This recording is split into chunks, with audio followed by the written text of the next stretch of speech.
Love ജിഹാദ് പ്രസംഗത്തിൽ കാട്ടാക്കടയിലെ BJP. സ്ഥാനാർത്ഥി P കൃഷ്ണദാസിനെതിരെ പോലീസിൽ പരാതി. SDPI കാട്ടാക്കട നിയോജക മണ്ഡലം കമ്മിറ്റിയാണ് പരാതി നൽകിയത്. കൃഷ്ണദാസിന്റെ പ്രസംഗം മതവിദ്വേഷം വളർത്തുന്നതാണെന്ന് പരാതിയിൽ പറയുന്നു.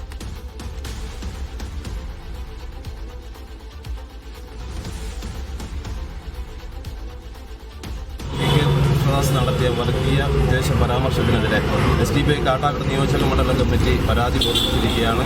ഇതിന്റെ ഭാഗമായിട്ട് തെരഞ്ഞെടുപ്പ് കമ്മീഷനും അദ്ദേഹത്തിന്റെ തെരഞ്ഞെടുപ്പ് സ്ഥാനാർത്ഥിത്വം തന്നെ റദ്ദാക്കുന്നതിന് വേണ്ടിയുള്ള നിയമ നടപടികൾ ഈ SDPI കാട്ടാക്കട നിയോജക മണ്ഡലം കമ്മിറ്റി തീരുമാനിച്ചിട്ടുണ്ട്. അതിനുവേണ്ടി മെയിൽ നിർദ്ദേശങ്ങൾ അയച്ചിട്ടുണ്ട്, പരാതികൾ ബോധിപ്പിച്ചിട്ടുണ്ട്.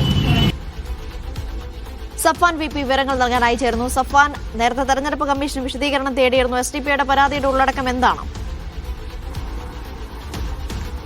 അനീഷ, SDPI കാട്ടാക്കട നിയോജക മണ്ഡലം കമ്മിറ്റിയാണ് കാട്ടാക്കട പോലീസിൽ പരാതി നൽകിയിരിക്കുന്നത്.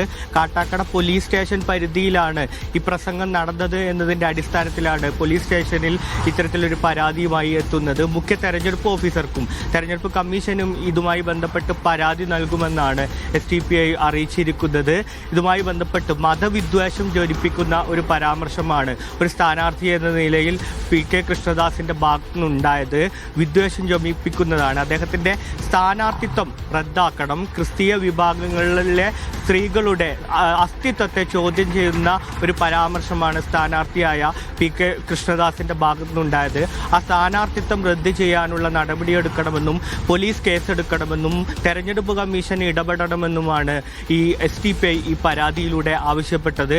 അനീഷ സൂചിപ്പിച്ചതുപോലെ നേരത്തെ മുഖ്യ തെരഞ്ഞെടുപ്പ് ഓഫീസർ ഈ വിഷയത്തിൽ ജില്ലാ കളക്ടറോട് വിശദീകരണം തേടുകയും ഇതിലൊരു ലീഗൽ ഒപ്പീനിയൻ എടുത്ത് തുടർ നടപടിയൊക്കെ ഉണ്ടാകുമെന്നൊക്കെ അറിയിച്ചതിന് പിന്നാലെയാണ് വിഷയത്തിൽ ഒരു രാഷ്ട്രീയ പാർട്ടി കാട്ടാക്കട പോലീസ് സ്റ്റേഷനിൽ ഒരു പരാതി നൽകുന്നത്.